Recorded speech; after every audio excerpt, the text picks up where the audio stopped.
Metro rail ভ্রমণের ক্ষেত্রে আপনার কোনটি নেওয়া উচিত? র্যাপিড পাস নেবেন নাকি এমআরটি পাস নেবেন নাকি দীর্ঘক্ষণ লাইনে দাঁড়িয়ে টিকিট কাটবেন? চলুন দেখি আমরা আসলে কোনটি আমাদের নেওয়া উচিত। দেখুন, এটা হলো র্যাপিড পাস। র্যাপিড পাসের কি সুবিধা সেটা আমরা দেখব। র্যাপিড পাস যদি আমরা নিয়ে থাকি তাহলে র্যাপিড পাস থেকে কি সুবিধা পাবো প্রথমে আমরা সেটা দেখব। র্যাপিড পাস হলো এমন একটি অটোমেটেড কার্ড, যে কার্ড দিয়ে আপনি মেট্রো রেল তো ভ্রমণ করতেই পারবেন, এছাড়া বাংলাদেশের আরও যে কিছু পাবলিক ট্রান্সপোর্ট আছে সেখানেও ভ্রমণ করতে পারবেন।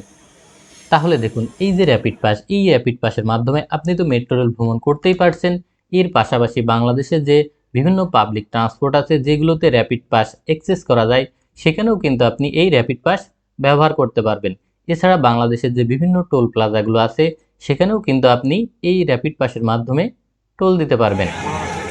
অন্যদিকে আপনি যদি এমআরটি পাস নেন তাহলে এই এমআরটি পাসের মাধ্যমে মেট্রো রেল ছাড়া আপনি বাংলাদেশের অন্য কোনো পাবলিক ট্রান্সপোর্টগুলোতে ভ্রমণ করতে পারবেন না, কারণ এমআরটি কার্ডটা দেওয়াই হয়েছে শুধুমাত্র মেট্রো রেল ভ্রমণ করার জন্য।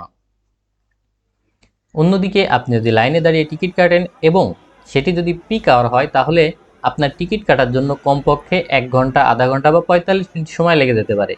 এই সময়ে কিন্তু আপনি আপনার গন্তব্যস্থলেও পৌঁছে যেতে পারবেন। তাই সিদ্ধান্ত এখন আপনার, আপনি র্যাপিড পাস নেবেন নাকি এমআরটি পাস নেবেন নাকি লাইনে দাঁড়িয়ে টিকিট কাটবেন। সিদ্ধান্ত এখন আপনার, আপনি দীর্ঘক্ষণ লাইনে দাঁড়িয়ে টিকিট কাটবেন নাকি শুধুমাত্র মেট্রো রেল ভ্রমণের জন্য এমআরটি পাস নেবেন, নাকি সকল যানবাহনে ভ্রমণের জন্য আপনি র্যাপিড পাস নেবেন। তবে আমার সাজেশন হলো আপনারা সবাই র্যাপিড পাস নেবেন। র্যাপিড পাস নিলে আপনি মেট্রো রেল সহ বাংলাদেশের যে কোনো পাবলিক ট্রান্সপোর্টে ভ্রমণ করতে পারবেন এবং বিভিন্ন টোল প্লাজায় টোল দিতে পারবেন। এখন আসি এই র্যাপিড পাস কোথায় পাওয়া যায়। ডাচ বাংলা ব্যাংকের বিভিন্ন শাখাতে এবং ফাস্ট ট্র্যাকগুলোতে এই র্যাপিড পাস পাওয়া যায়। যদি আপনি ডাচ বাংলা ব্যাংক বা ফাস্ট ট্র্যাকে না যে র্যাপিড পাস নিতে চান তাহলে মেট্রো রেলের যে বিভিন্ন স্টেশনগুলো আছে ওই স্টেশনের দেখবেন কোনো এক কোণাতে বসে এই র্যাপিড পাস বিক্রি করছে। এখন আসি র্যাপিড পাস নিলে আমার কত টাকা খরচ হবে। র্যাপিড পাস নিতে হলে আপনাকে প্রথমে 400 টাকা খরচ করতে হবে। 200 টাকা থাকবে জামানত হিসেবে এবং 200 টাকা প্রাইমারি রিচার্জ হিসেবে জমা থাকবে।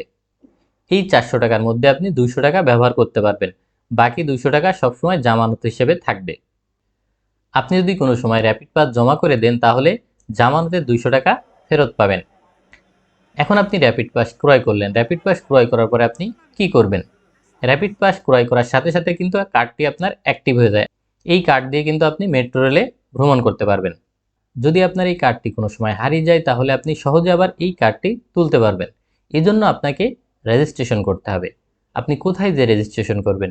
র্যাপিড পাস রেজিস্ট্রেশন করার জন্য একটি নির্ধারিত ওয়েবসাইট আছে, সেই ওয়েবসাইটে যেয়ে আপনি রেজিস্ট্রেশন করবেন।